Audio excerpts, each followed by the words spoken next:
like to introduce our topic today, road rage, countering vehicular weaponization through urban transportation design strategies, presented by Gerard Wellman and Josephine Hazelton. I would like to welcome Gerard and Josie back. Gerard, this is his fourth year presenting for us during this webinar series, and I think Josie has been at least the last 2 or 3 years, if I'm not mistaken. But let me tell you a little bit more about them and a little bit more about their background before I hand the remainder of the time over to them. So I'll start with Gerard. Gerard is an associate professor of public administration at California University, Stanislaus in Northern California. He received his PhD from the University of Nebraska in 2011. And Gerard's primary research interests revolve around questions of equality and justice in transportation, mobility planning, and specifically with regard to public and active transportation and negative societal effects on car-centric urban planning. And then a little bit more about Josie. I just found out this little bit ago that Josie is graduating today with her master's degree with a Master's of Public Administration from the California University of Stanislaus. So congratulations to Josie. She has previously spent time working in Washington, D.C. for a member of the U.S. House of Representatives. Josie's research interests include public and active transportation policy, environmental justice, urban sprawl, the feminist theory in relationships to space and place, and then her most recent work explores transportation inequality in California's Central Valley. So I am going to hand the presentation over to Gerard and Josie. You guys want to take it away? Good morning. Thank you so much, Stephanie. Just real quick, You're just let me welcome. say, thank you. It is still 9:06 a.m. here in California, and I think both of us are a bit sleep deprived. Still working on my coffee here. Also, like Stephanie mentioned, it is graduation here on campus today, and it's happening outside my window. So if you hear cheering, it is not because of anything that Josie or I said, unfortunately. Um, Yes, so let's go and begin. So today we're going to be talking about vehicular weaponization and potential mitigation strategies that cities, units of government, states can perhaps use to mitigate the possibility of vehicles being used as weapons in urban areas. So a little bit about how we came upon this topic. First of all, let me say that there's not a lot that's been done on this topic. No, it's definitely an emerging issue. And so, yeah, so we don't have a lot of literature to rely on. We're building this airplane as we fly it in some regards. But the way that we came into this is we started to notice the trend, especially internationally, particularly in Europe, of international terrorism incidents being carried out through motorized transportation. And we'll show you some graphs and some stats in a minute. But this is definitely an emerging topic that is getting worse with each passing year. Yeah, and I think we are focusing on a specific aspect of how vehicles are being used as weapons. So, there have been car bombs for several decades, and cars have been utilized in other ways in trucks, but we're focusing on, and we'll elaborate in a minute, but how bicyclists and pedestrians and people congregating in public space are being targeted. Right, right. And also that would include in our definition of vehicular urbanization both the intentional events as well as the accidental events. So let's dive right into the literature. In terms of urban space, there's this idea that was coined by Newman in 1972 called defensible space. And what this refers to is areas in an urban environment that are specifically designed to deter or to curtail potential criminal behavior through building features. This gets right into target hardening, which refers to this idea that we can make some places less vulnerable to criminal attack through the way that it's designed, through the way that it's built. We'll get more into this in just a minute. We're also seeing that there is a strong lack of coordination between units of government. So, for example, city agencies aren't necessarily talking to MPOs, aren't necessarily talking to counties, states, the feds, things like that. Because in the United States, at least, the response to potential terrorist behavior has been seen as largely an individual problem, and this relates to governments as well. So after 9/11, we saw this posture, which some people in the literature have called guns, guards, gates. That is this idea that we can protect ourselves in urban areas through better defense, through a more defensive posture. And this has some real world implications in terms of design features. When it comes to building designs, there's something called CPTED, crime prevention through environmental design. And so, referring back to target hardening and defensible space, CPTED tries to build buildings through architectural features in ways that do not allow for criminal behavior or that would allow for mitigated criminal behavior. So we have actually a rather robust literature in CPTED specific to buildings, specific to architectural design, but we haven't actually been able to carry that out into the transportation or the mobility built environment quite yet. So just some quick literature to lay the groundwork for where we're going for this. The literature basically indicates that we can see um, the social environment play itself out in how we build our cities. Urban streetscapes are texts that can be read. That just means that cities absorb the fallout of of conflict and war. What happens internationally can affect us locally. Just ask, New York on September 12th, 2001. Further, the city, the built environment, the transportation mechanisms, they tend to reveal social processes. In other words, what's happening in society is oftentimes reflected in in the city itself, in how it's built, in how politics and the political process shapes what gets built, where, how, and for how much. But also to reiterate this point that cities transportation systems are very fragile, they are vulnerable, they are something that can be easily hijacked, pardon the pun, for other geopolitical purposes.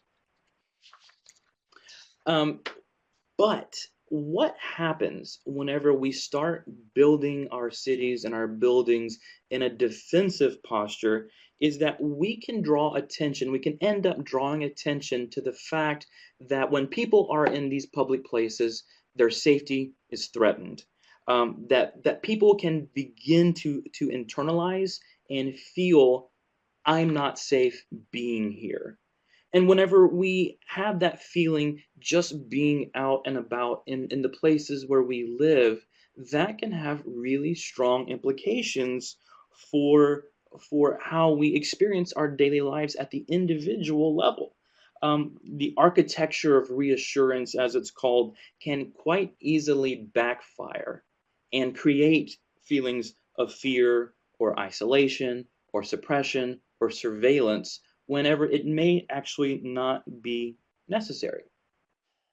One other point here is that even invisible security features, and by that I mean something that the layperson wouldn't necessarily recognize. For example, there are these things called tiger traps, which are basically collapsible pavement. If you walk or bike over it, it won't collapse, but if you try to drive a truck across it, it will collapse and the truck will be in a pit. Okay, so that's a safety feature that is invisible, that may not cause fear and anxiety in the average layperson, but it's also not shown to be super effective because it's not invisible to the would-be attacker.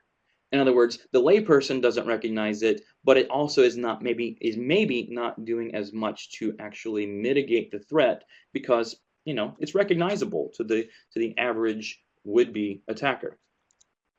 And with that, we came across the guidelines from FEMA that were kind of precede some of the more recent attacks, but they have some concrete designs for how cities or units of government can go about designing for security within also trying to design for the broader streetscape and urban environment.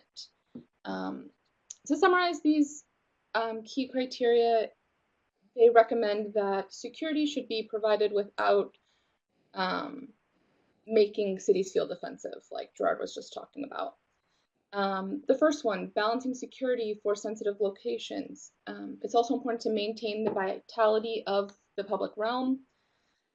Security isn't necessarily separate from other aspects of designing for good urban life. And so to incorporate these criteria, it does require, as Huma mentions, a coherent strategy. It requires cities to be looking holistically at the design and urban planning holistically in regard to security, rather than thinking of security separately from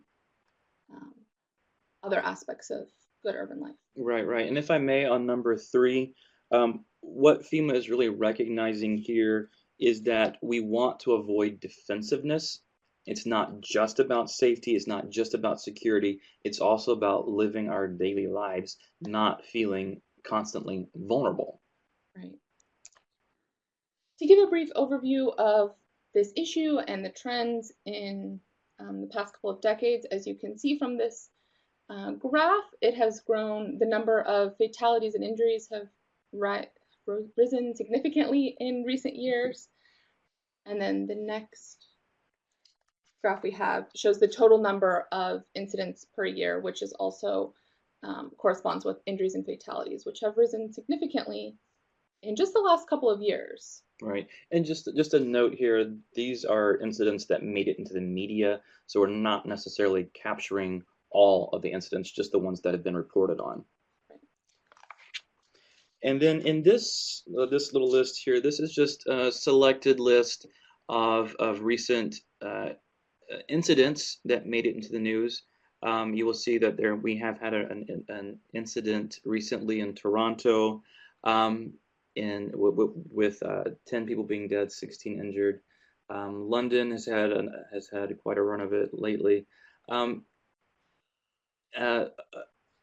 Not all of these are for terrorist purposes. The incident Right. in Santa Monica was an elderly driver was mistaken and used the gas pedal to crash into a farmer's market when they thought that they were using a brake pedal. Right. But it did significant damage. Absolutely. But let's also be clear that you'll see up here, Rumia Magazine, it's a propaganda tool for ISIS, and it contains some very graphic, explicit directions for how to weaponize a truck, including how to strap knives onto the front of it. It's disturbing. I do not recommend you read it, but it is a tool that has been recommended as a terrorist device. Yeah, and it points out, as well as some of the other articles written about the issue in the media, that sometimes cars are used because they're easy to access. They're inexpensive. Right. They're relatively available to many members of the public. Anybody can go rent a truck, right? Right. So that's one of the reasons that they're potentially being used. Right. That's why we're having this conversation. To give a visualization of some of the things that we'll be talking about in just a second, this is an example from Las Vegas. This, quite a few bollards. This kind of contradicts some of the elements that good urban design would promote. We don't want to make people feel like they're having to walk between bollards, and that makes them feel like this need of security is because that they're in an unsafe position. This is an example from London, which London has experienced several vehicular ramming attacks. These, I'm not entirely sure what they're called, but counterterrorism devices were placed right on top of a bike path or bike lane, obviously significantly impeding the mobility for bicyclists in this area of the city. This is an example from Sweden. This is basically a permanent bollard with an attempt to make it transportation related, I suppose. Um, to the extent that this incorporates quality uh, streetscape design features, certainly arguable. Josie and I have actually had some personal arguments about this one, but this kind of this is meant to paint a picture for where we are, for what's happening Right. currently. And then this is an example from Washington, D.C., and we included this picture for a number of reasons. For one thing, you can see some septet features on the right of the picture with these cement or perhaps granite walls which are protecting the building on the other side. That would definitely be a septet feature. But then you also have this randomly placed bollard in the middle of the sidewalk, which some of our interviewees that we'll get to in just a moment have talked about the need to protect the entire sidewalk so that someone cannot just drive down the sidewalk. And I have to assume that this bollard is meant to prevent that from occurring. So take from this picture what you what you will. Then we have an example from New York. These bollards are placed right outside of a hospital.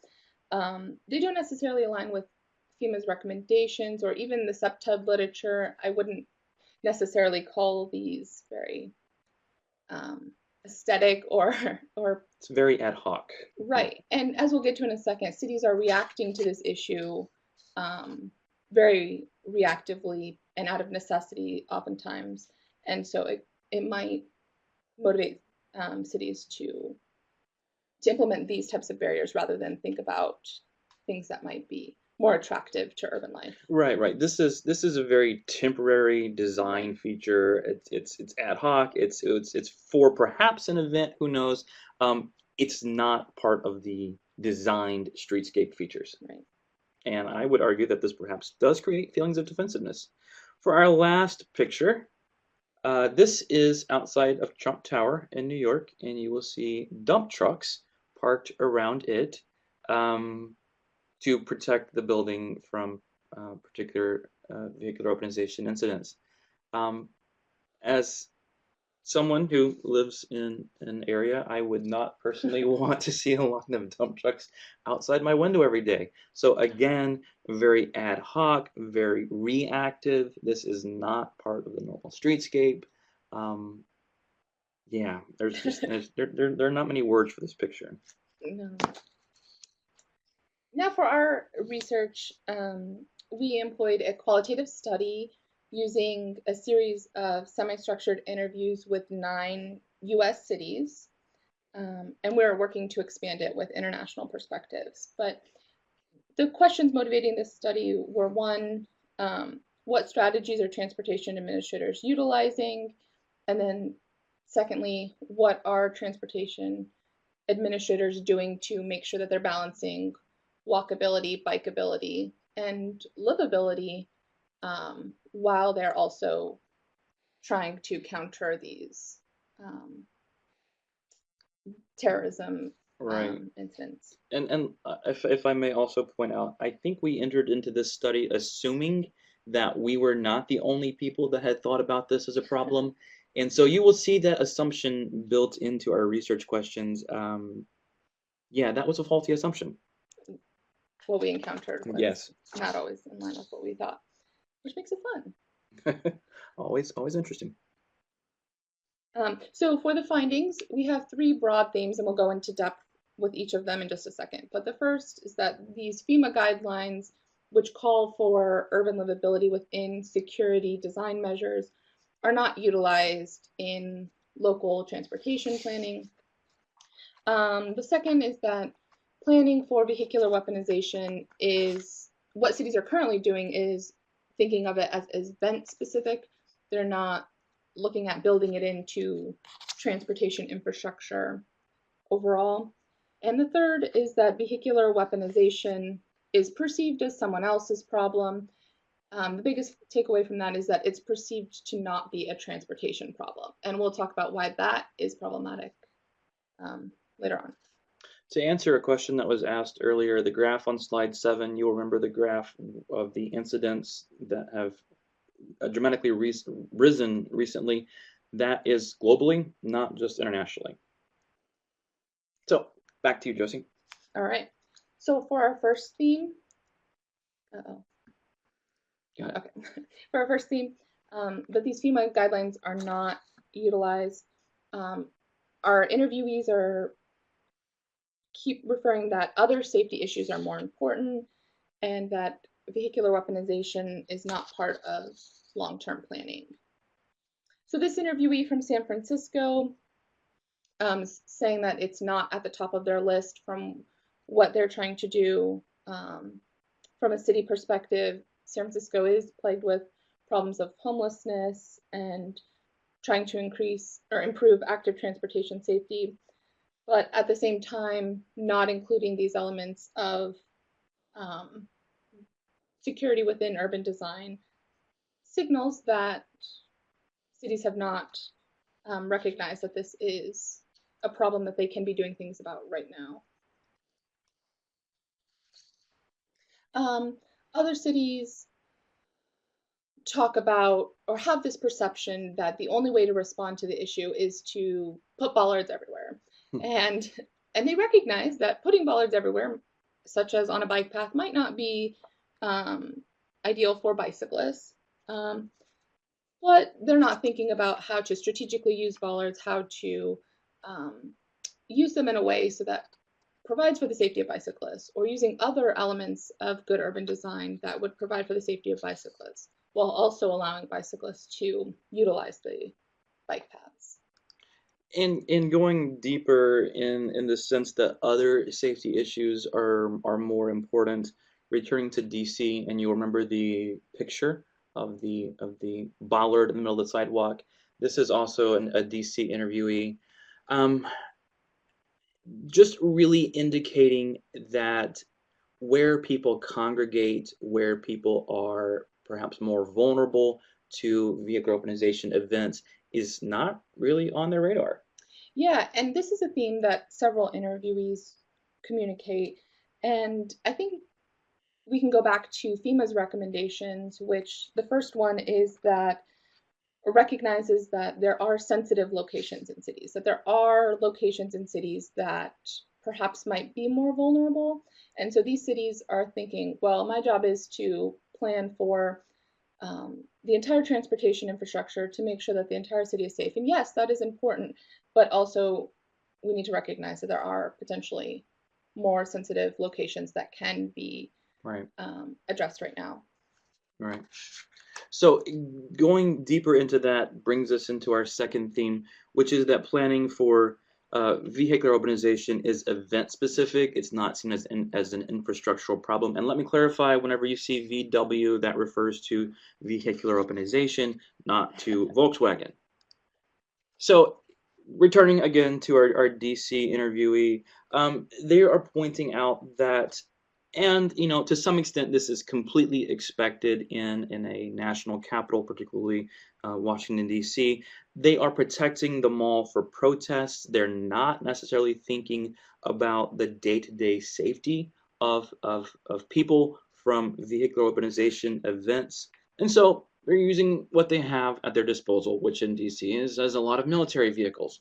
But I do want to point out that this is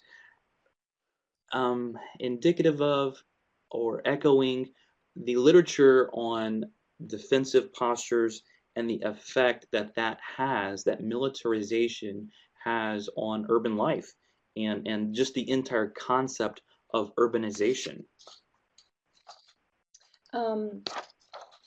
Similarly, other cities mentioned that they're continually using trash trucks for events.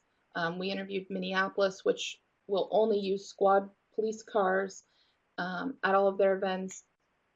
Again, these using squad cars and dump trucks at events such as marathons or farmers markets or protests might have implications for how people feel when they're interacting with that space. Well, let me ask you, Josie, whenever you go to the farmer's market, do you want to walk around a trash truck first to get there?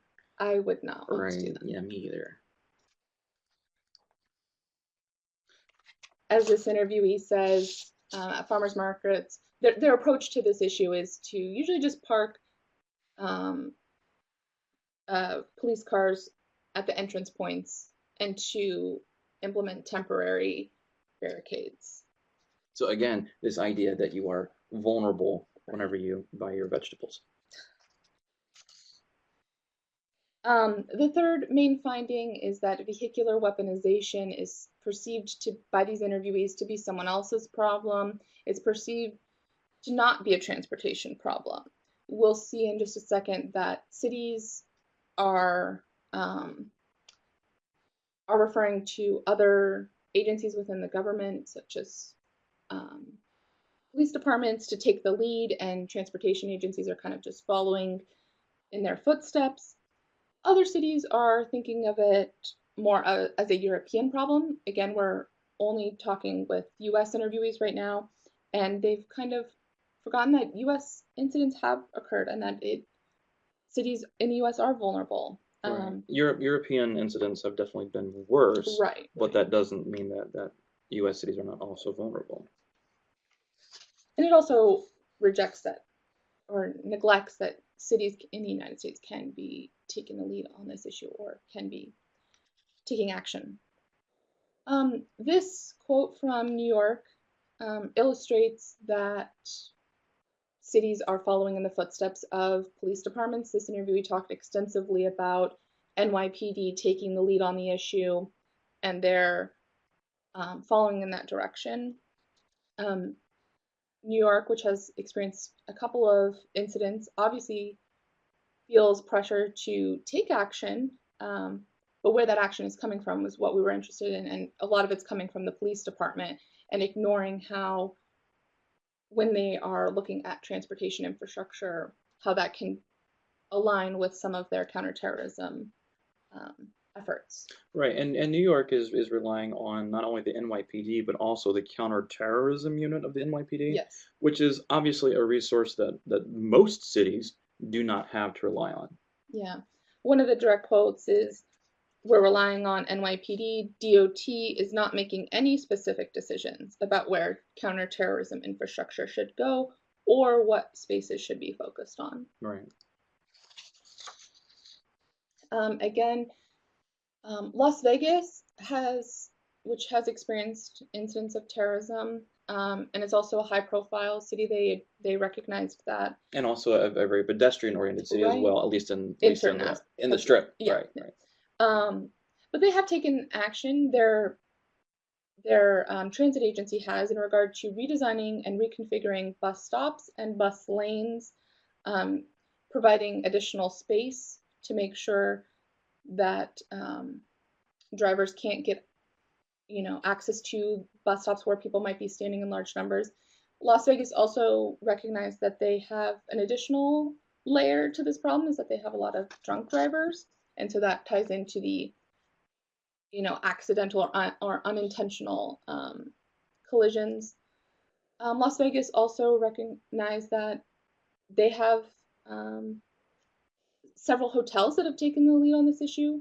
Bollards are being placed by hotels and large federal buildings. So, going a little bit deeper into this idea that protecting people from vehicular weaponization is the responsibility of perhaps the business or the hotel that is being built, our Dallas interviewee also talked about AT&T Plaza, which incorporated a number of SEPTED features as well as anti-vehicular urbanization features as well, but that was done by the private developer.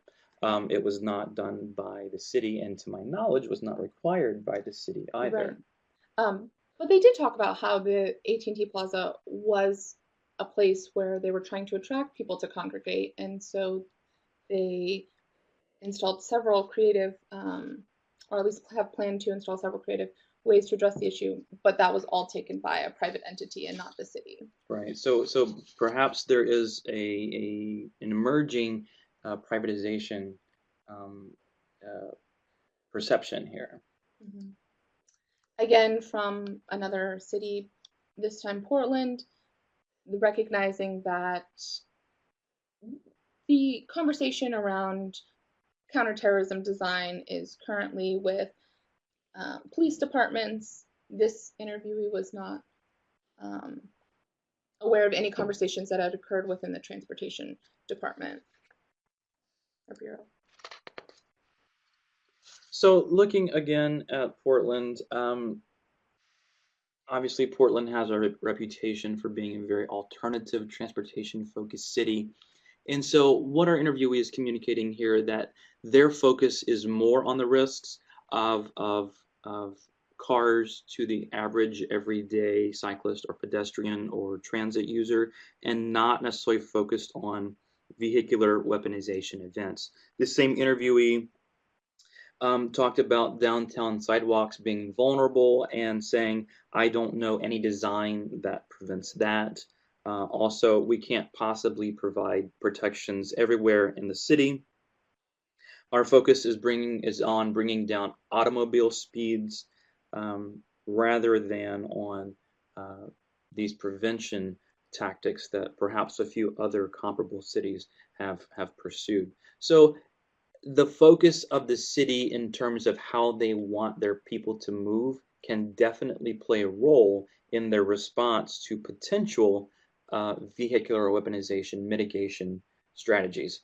And Portland's, in this case, seems to be more focused on everyday, day-to-day safety features. Right. I think that this sentiment was echoed by many of our interviewees, that interviewees are cautious, perhaps hesitant about the federal government coming out with mandates or requirements for how to address the issue. Now, with the caveat that interviewees definitely said that they're currently kind of left in the dark and they would like some better guidance or best practices to be shared, and we'll talk about how to go about doing that in a second. But not a lot has been done on the issue at any level of government. So cities are independently sort of tackling this issue, but they all echoed that they wouldn't like to see that the federal government. They perhaps want the money, but they don't want the design. And that goes back to this idea that every city, this individualization, this United States perspective on, oh, this is an individual problem, and our interviewees are reflecting that. And to some extent, I can kind of see that argument. Las Vegas and New Orleans have completely different streetscapes and needs than, let's say, Modesto, California, right? So they're not wanting a one-size-fits-all approach from DC. They're wanting the latitude and the flexibility to address local circumstances as they arise. Yeah. For example, several of our interviewees are have piers, and they recognize that that is a vulnerable location, and so piers being piers over the water. Boardwalks. Sorry. Right. Yes, yeah, boardwalks into the water or over the water. Right. And so they recognize that that's a potentially vulnerable location. And so they have specific things that somewhere in the Midwest might not. Right. Santa Monica has a pier. Omaha does not. Right. Right. But I would also like to point out here that we have spoken with some federal officials on this topic, and this is not a topic that's risen to the radar of the federal agenda yet. No. So we did talk with several people at the DOT headquarters in DC, and their focus is primarily on autonomous vehicles, preventing hacking for autonomous vehicles, and not necessarily on what is currently happening in regard to this global trend. So some of our cities, obviously every city has different experiences with this issue. Cities that have experienced attacks locally, we observed that their approach and their perspectives about the issue are very different from cities that have not experienced an incident. Cities that we interviewed that have experienced an incident, such as New York, Santa Monica, California, and Las Vegas, think of it much more directly. They're responding to it because they have to. Cities that haven't experienced it are thinking of it abstractly. Some of them are choosing to not directly address it at this time. Some cities have taken some proactive measures, but their approach doesn't necessarily align with what we are considering these critical FEMA recommendations. Yeah, and to just focus in for a minute on the proactive versus reactive approach, New York, Santa Monica, Las Vegas, among our interviewee cities, have definitely become more proactive for future events Yeah, because they were caught off guard by the right. event that they did experience. The Santa Monica incident occurred many years ago. I want to say 10 years ago or so. 2003, I think, 15 Okay. years ago, yeah. So, but they were still talking about how that has forever changed how the city addresses events and transportation infrastructure. And keep in mind the Santa Monica event was an elderly driver that confused the gas Right, pedal with the brake pedal right. at a farmer's market or Was parade, farmer's market, I yeah. forget. But it still has had a lasting effect on how the city plans and develops today. Yeah. So to I guess I got ahead of myself here. These cities, New York, Santa Monica, Las Vegas, that we have interviewed, they don't see vehicular urbanization as an abstract concept, as perhaps not to call out any one of our interviewees, but perhaps Portland that saw it as a bit more abstractly than New York, Santa Monica, Las Vegas. And they have definitely taken specific measures to mitigate this threat. Right. So, in terms of differences in approach, all interviewees recognize the importance of urban livability. This is not an issue for them. They oftentimes cited urban livability as a reason not to focus on vehicular weaponization mitigation. That's a mouthful, by the way. It is. We need to abbreviate that. And so what they are saying in the cities that have not experienced attacks is that they cannot or should not focus on mitigation because of urban livability issues. On the other hand, cities that have experienced attacks say that they must focus on mitigation to protect urban livability. So it becomes this dichotomous, this paradoxical issue where urban livability is the point, and how do we promote that is going to differ based on history. Yeah, but we don't want to have we don't want cities to have to wait for an event to occur before they are recognizing the importance of this. Exactly. So, Just ask anyone from Toronto right now. right. This is a quote from New York City that really illustrates that urban livability is still the point. Nobody feels like they're stuck in a spot, they can't move about. And the last half of this quote is the one that I really like. We're doing a lot of talking about moving toward permanent fixtures. How does this blend into the surroundings? How does this not make you feel like you're in a security state? So maybe there's a caveat here about invisible features not being super effective, but instead of, let's say, just putting up bollards, by the way, one of our interviewees called it a rat hole of bollardization. We laugh every time we hear that. Yeah, right. So how can we not fall down the rat hole of bollardization? And one of these ways is blending it, maybe putting some pedestrian scale lighting on bollards. There are many ways that we can incorporate these features that don't result in us feeling like we're living in a security state. Right. But even the cities that recognize this, such as New York, again, they are feel like they're kind of left in the dark. They don't know how to approach this issue. This quote illustrates that cities aren't thinking about it. This interview from Santa Monica, they have experienced an attack. They say, I don't think anyone thought that it would happen before, but after it did happen, we're being more cautious. Again, it's having a lasting effect on how they think about this issue when they go about their work in the city. And this interviewee, I think it's interesting, this interviewee wasn't employed by the city of Santa Monica at the time, but it has really infiltrated the whole approach as a city and within the department, that new employees are still recognizing the importance that planning for these prevention measures is important. Right. So to begin to wrap up, we have a number of recommendations, and we want to be careful in recognizing that every city is different, that every city needs to have an individual approach. But at the same time, there are things that we can say. Right. So I think most first, it's important to recognize that this is a transportation problem.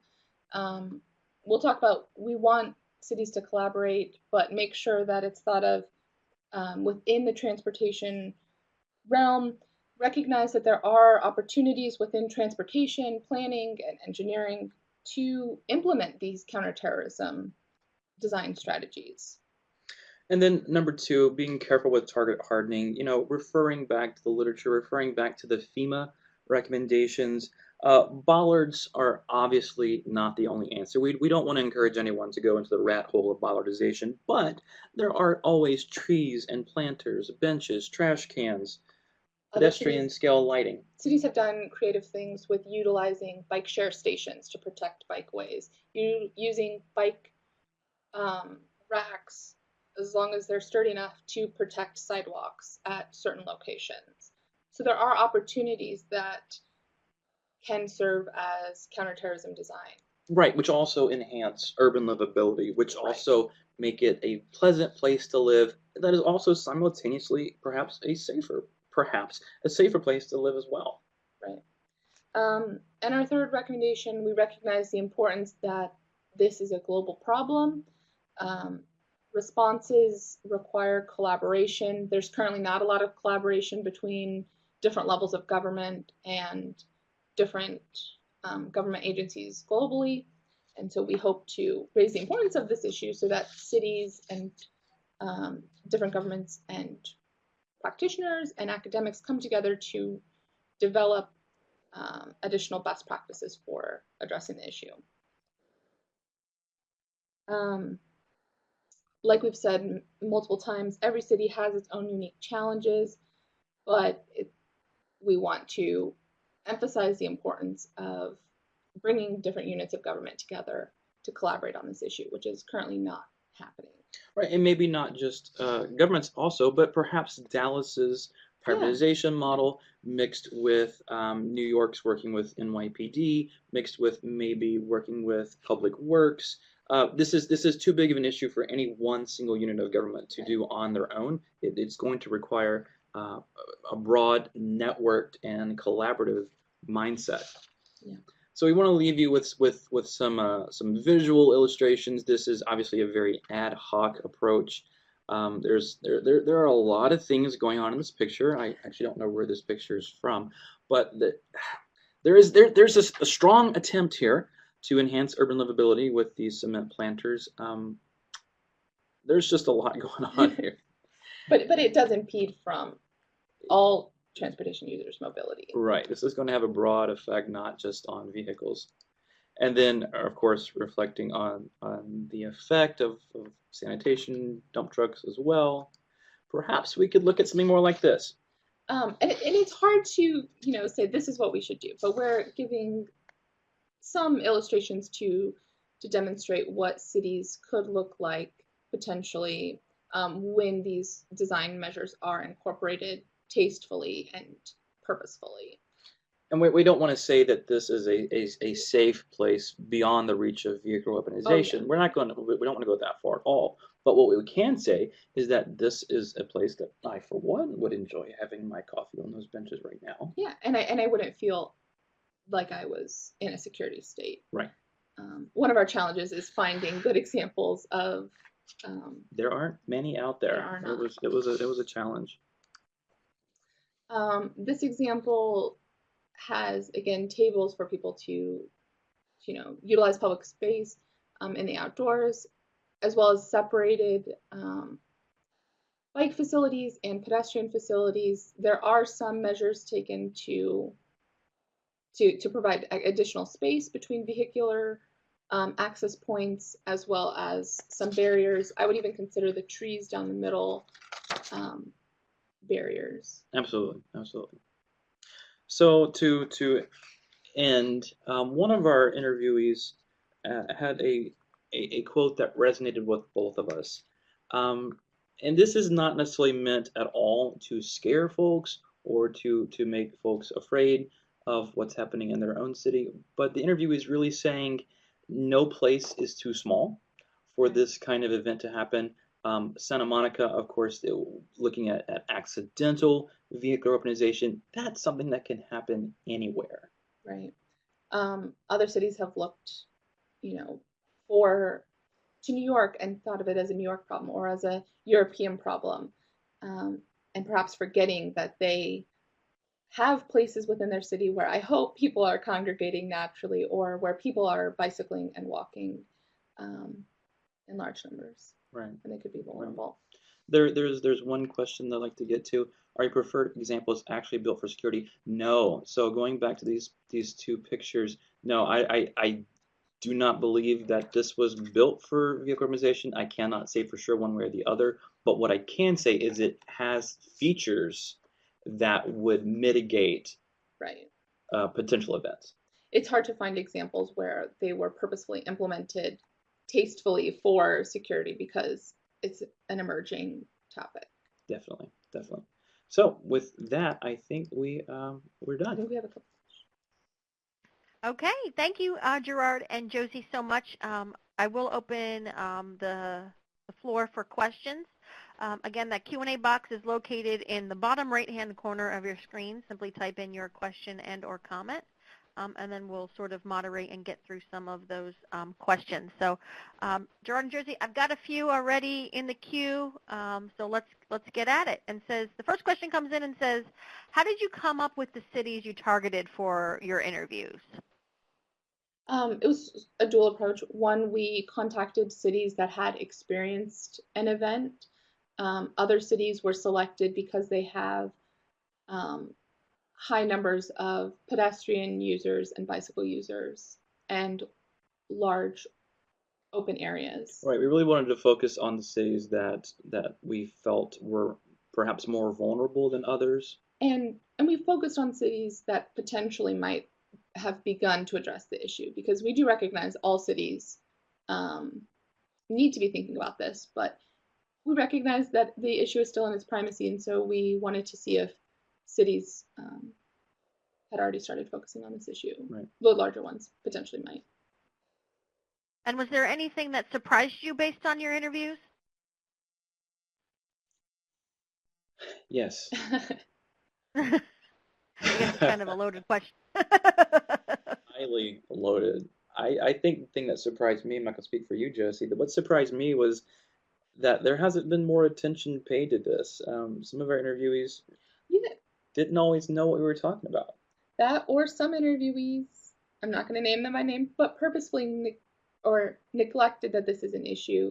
They said that they're choosing to not accept that it's an issue in their city, and instead they're focusing on other issues. Right, going back to it's someone else's problem, I think what surprised me was how often interviewees just, they thought that this was a problem for the police department. This is a problem for someone else.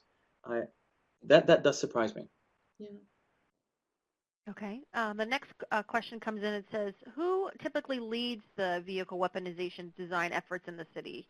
Whether that's public safety, traffic engineers, and are the outcomes in the approach different based upon who's in the lead of that in that effort? Right. Yeah. Absolutely. Go ahead, Jen. Yes, so we spoke with a couple of people from Minneapolis, for example, and we spoke with um, someone from the transportation department and we spoke with someone from the police department, and they definitely had different perspectives on how to go Absolutely. about addressing the issue.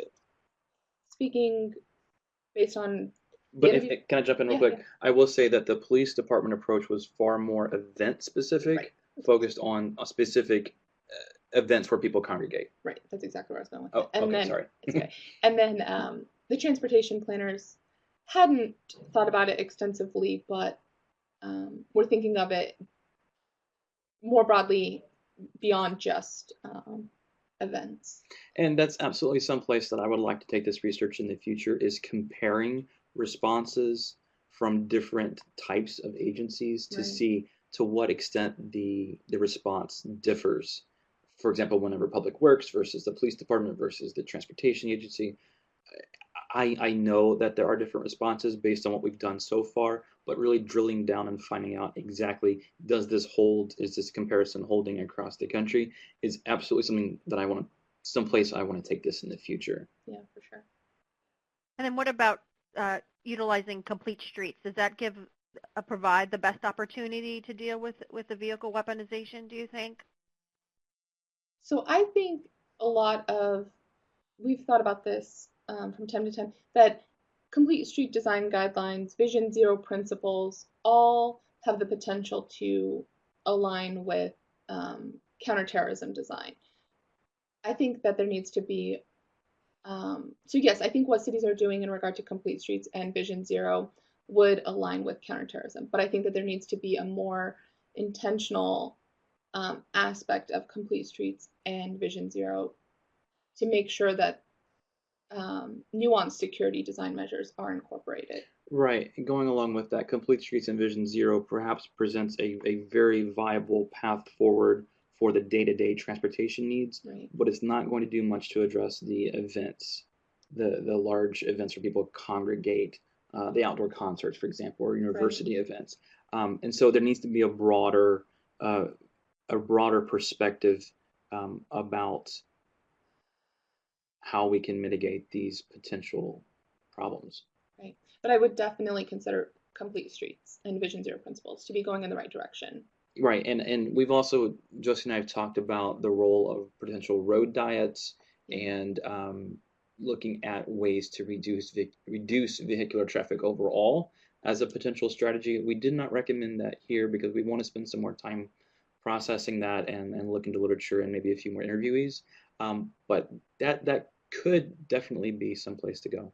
But if you think about what these design principles are talking about, they're talking about reducing opportunities for someone to take a car and gain a lot of momentum. Intentionally or accidentally. Right, and so that would be a part of complete streets. Absolutely. Okay. Well, got the next question kind of comes in, and then there's a sort of a follow-up statement to it. It says, how do you suggest to areas that have not had these events, how should they invest in mitigation alternatives? He says, I imagine it would be tough to convince people who don't think a problem exists that they need to invest in it. That is the million-dollar question. Yes. Oh my word, yeah. Cities, that is a really hard question. Cities that haven't experienced incidents recognize that it's challenging to begin those conversations. The cities that have been successful, they've had a champion. They've found the champion within the city and worked over long periods of time, just emphasizing that it's an important issue, talking about opportunities within what they're already doing to implement these strategies and shifting the culture long term. Right, and going back to the earlier question about complete streets, advocacy for complete streets can, that's obviously a great thing to be doing no matter what the motivation is. So if you're working with someone who is resistant to the idea of protecting or mitigating potential vehicular weaponization incidents, change approaches. Perhaps we start with let's advocate for complete streets or Vision Zero with the knowledge that this will definitely help that problem too. Right. So, there's a little bit of political advocacy here as well.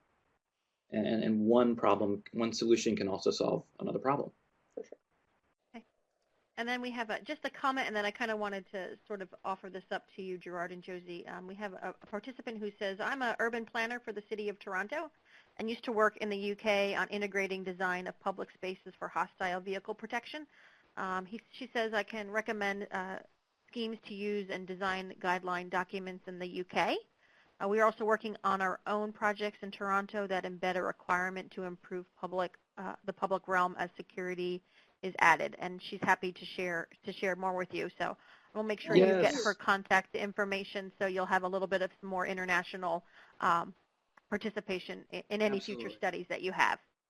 Thank you, Lee. Yeah, and that's where we want to go with this. We want to take this more internationally to find out what Europe is doing since they've had more incidents than we have. So thank you very much.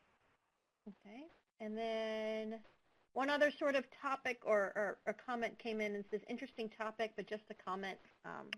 They think that the road rage implies and is used for different cultural behavior than vehicle weaponization and terrorism. So I didn't know if you wanted to take a minute or so to respond to that. Our title. Yeah. Hmm, I I would consider road rage to be utilizing a car to carry out anger, and I would consider, if I'm understanding this question for the correctly, I would, intentional events. right, Yeah. Yeah, the vehicle I'm sorry, the vehicle provides so much anonymity that people's behavior really can get carried away in these road rage incidents. But also, let's keep in mind that um, road rage, at least in the kind that we're talking about, is frequently involving vehicular weaponization. definitely, So maybe with different outcomes, but that's still an example of vehicle weaponization due to the anonymity that a vehicle provides. right. But that's an interesting comment. Thank you, Scott.